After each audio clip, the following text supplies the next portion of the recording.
Hello दोस्तों, स्वागत है आप सभी का एक बार फिर से हमारे यूट्यूब चैनल एस के स्टोरीज पर।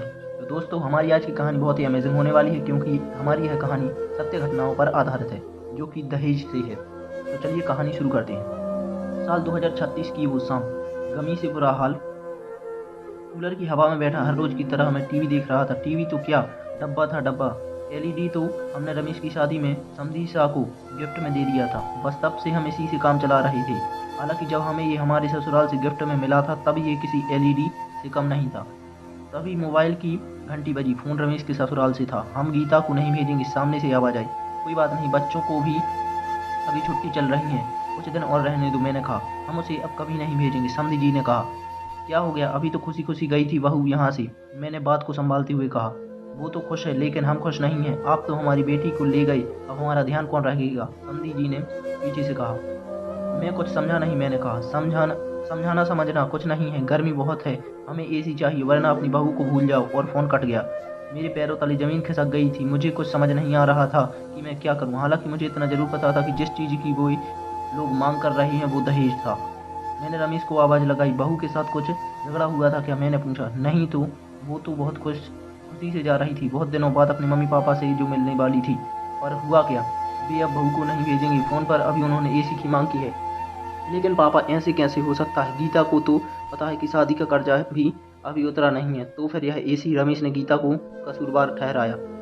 बातचीत अब कौतूहल का विषय बनती जा रही थी। रमेश की माँ, जो काफी देर से रसोई से हमारी बातों को आटे की पिटाई करते हुए सुन रही थीं, अब बातचीत का हिस्सा थीं।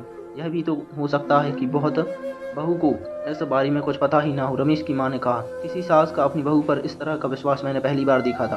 क्या हुआ दादू, रमेश की छोटी बेटी ने कहा। शायद समाज के इस पहलू ने उसे भी अपनी किताबी दुनिया से बाहर आने पर मजबूर कर दिया। तुम अभी छोटी हो, तुम नहीं समझोगी, रमेश ने उसे टोकते हुए कहा था। क्यों नहीं समझोगी, मुझे पता है आप लोग दहेज की बात कर रहे हैं। छोटी के इस शब्द दहेज ने सभी को स्तब्ध करके रख दिया। मैंने अपनी हिंदी की किताब में पढ़ा था दहेज के बारे में। शादी के समय वर पक्ष द्वारा वधु पक्ष से किए गए उपहार की मांग को ही दहेज कहते हैं। दहेज की परिभाषा देकर छोटी ने अपने बड़े हो जाने का प्रमाण तो दे दिया, लेकिन इस शब्द की गहराई से वो बिल्कुल अनजान थी। लेकिन दादू, ये प्रथा तो कब से बंद हो गई है, और वैसे भी दहेज तो लड़के वाले मांगते हैं। तो फिर नाना जी हमसे क्यों मांग रही हैं, छोटी ने कहा। छोटी के इन सवालों ने मुझे वापस अपनी उस दुनिया में ले जाकर खड़ा कर दिया जहां मैं कभी उन मुद्दों पर अपनी राय रखता था।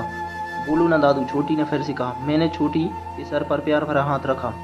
बात तब की है बेटा, जब भारत सोने की चिड़िया था। लोग इतने धनवान थे कि शादियों में दिल खोल कर खर्चा करते थे और बड़े बड़े उपहार देते थे। समय के साथ भारत सोने की चिड़िया तो नहीं रहा, पर उपहार देना एक प्रथा बन गया। और धीरे धीरे यह प्रथा लड़की वालों के लिए रह गई। लोग अब शादी के लिए बड़े बड़े उपहारों की मांग करते हैं और जन्म हुआ दहेज प्रथा का। समय के साथ दहेज ने अपना भयानक रूप दिखाया और जो दहेज देने में सक्षम नहीं थे वे लड़कियों को बोझ समझने लगे। दहेज की लालच में लोगों ने अपनी बहुओं को प्रताड़ित करना शुरू कर दिया। दहेज का भयानक रूप तो तब सामने आया जब दहेज के डर से लोगों ने बेटियों को मां की कोख में ही मारना शुरू कर दिया।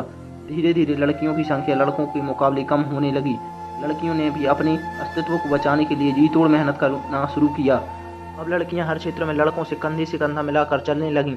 लेकिन लड़कियों की संख्या में हुई वो कमी आज भी है, और इसलिए शादी के लिए आज लड़की वालों की तरफ से पैसे और उपहारों की मांग की जाने लगी। और तब दहेज का एक दूसरा रूप सामने आया। एक प्रथा की दूसरी प्रथा को जन्म देती है। फंडा यह है कि किसी प्रथा को खत्म करने की बजाय उसे के सही और गलत पहलू की ओर ध्यान दिया जाए। छोटी ने दौड़कर दरवाजा खोला, हाथों में बैग और आंखों में आंसू लिए गीता दरवाजे पर खड़ी थी। आज से यही मेरा घर है, मैं वो घर छोड़ आई हूँ पापा। जो मेरा सौदा करे वो मेरे माँ बाप नहीं हो सकते, गीता ने रमेश की तरफ देखते हुए कहा।